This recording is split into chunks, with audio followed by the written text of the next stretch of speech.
चुनाव का समय आया है तो पुनः एक झूठा जुमला पत्र निकाल करके लोगों को ठग करके वोट देने की कोशिश की जाए। तो इसलिए मोदी जो कहते हैं उसको पूरा करते हैं।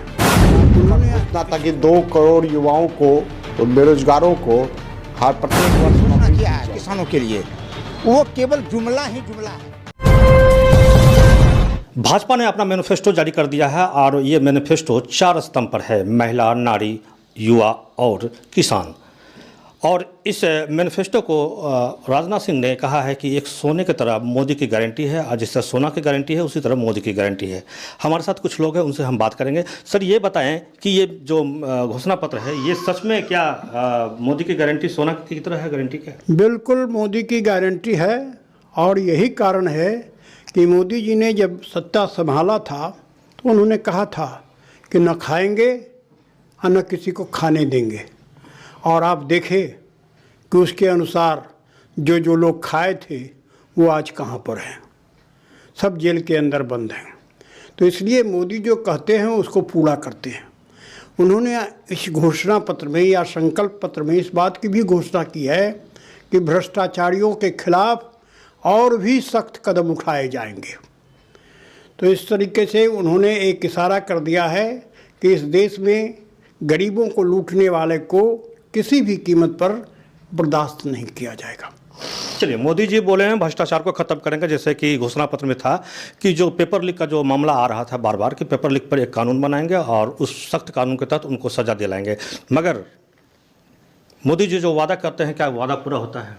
2014 में सरकार बनने के बाद मोदी जी का उस समय घोषणा पत्र जारी हुआ था कि स्पेशल टास्क फोर्स बना करके काला धन को वापस लाया जाएगा और प्रत्येक लोगों के खाता में 15-15 लाख रुपया दिया जाएगा। वो तो हुआ नहीं, और इलेक्ट्रॉल बॉन्ड के माध्यम से और पैसे की उगाही कर ली गई। उसके बाद इनका घोषणा था कि 2 करोड़ युवाओं को, बेरोजगारों को हर प्रत्येक वर्ष नौकरी दी जाएगी। वो तो हुआ नहीं। इनका वादा था कि एमएसपी को हम लागू करेंगे, किसानों के जो अनाज है उसका जो है उसका राशि उसको जो है वो दिया जाएगा। वो भी पूरा नहीं हुआ। और जो देश का करेंसी है वो घटता चला गया। तो इनका वादा तो 2014 का था, उसका वो जवाब देना, वो पूरा। ये जो घोषणा पत्र है इनका, ये जुमला पत्र है, ये ठगने वाला है, दिशाहीन है, जिसमें कोई सच्चाई नहीं है। चुनाव का समय आया है तो पुनः एक झूठा जुमला पत्र निकाल करके लोगों को ठग करके वोट लेने की कोशिश की जा रही है। चलिए, इनका कहना है कि घोषणा पत्र पहले की तरह जुमला पत्र, मगर जो 2019 और 2014 में जो भाजपा सरकार ने घोषणा पत्र जारी किया था उसमें लगभग 95% शायद काम हुआ है। सर, क्या? जी हाँ, बिल्कुल। आपने देखा कि हमारे घोषणा पत्र में प्रारंभ से ही अगर उठाइए तो अटल जी जिस समय प्रधानमंत्री बने उस समय में उन्होंने घोषणा पत्र में दिया गया यह वादा कि अगर भाजपा जनसंघ सत्ता में आएगी तो वह देश में अणुबम का निर्माण करेगी। और आपने देखा कि देश में अणुबम का निर्माण हुआ। उसके बाद राम जन्मभूमि अयोध्या में मंदिर बनेगा, इसका भी संकल्प पूरा हुआ। मंदिर भी बना और मंदिर के साथ साथ मूर्ति की प्राण प्रतिष्ठा भी हुई। लाखों लोग रोज दर्शन कर रहे हैं।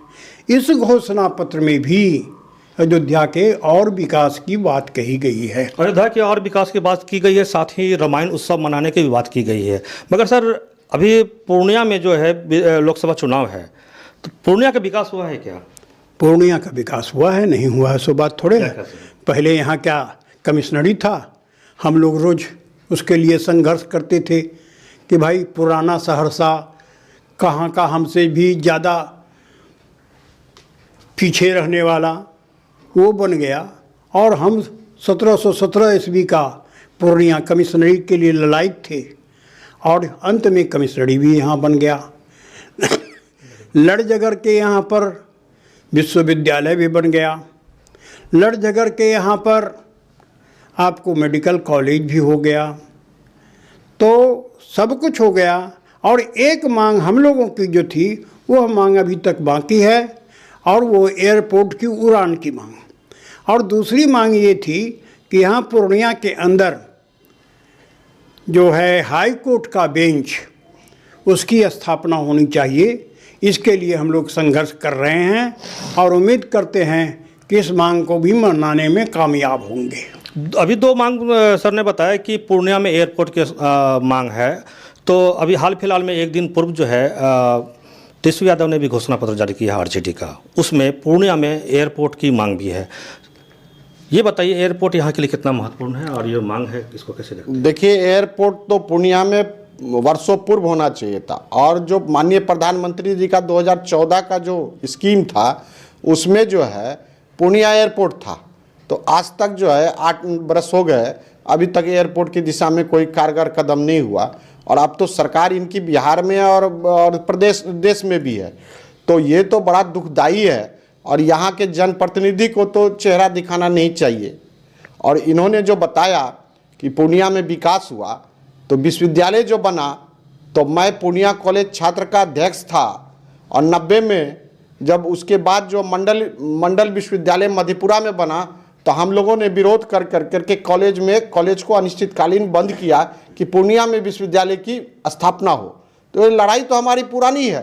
पूर्णिया में मेडिकल कॉलेज हो, इंजीनियरिंग कॉलेज हो, एग्रीकल्चर कॉलेज हो, यह डिमांड बहुत दिनों से चलता आ रहा है। यहाँ के जनप्रतिनिधियों की कोई इसमें भागीदारी नहीं है कि यहाँ कुछ मिल गया। यहाँ की भौगोलिक स्थिति ऐसी है कि यहाँ प्राप्त हो गया। मैं आपके माध्यम से एक बात और कहना चाहता हूँ, अभी जो माननीय सांसद हैं उनका एक निकला था पूरा कि हमने ये कार्य किए हैं। उसमें उन्होंने दर्शाया कि मधेपुरा से पूर्णिया जो सड़क है 107, वो हमने बनवा दिया। अरे माननीय शरद यादव जी उस समय केंद्रीय मंत्री हुआ करते थे, उनकी पहल पर 107 का निर्माण हुआ। पूर्णिया से कटिहार मनिहारी जो अभी सड़क और रेल पुल योजना बन रही है, ये माननीय प्रधानमंत्री अटल बिहारी वाजपेयी जी की वो देन है आपका, और वो कह रहे हैं कि मैं बनवा दिया। यहाँ से आपको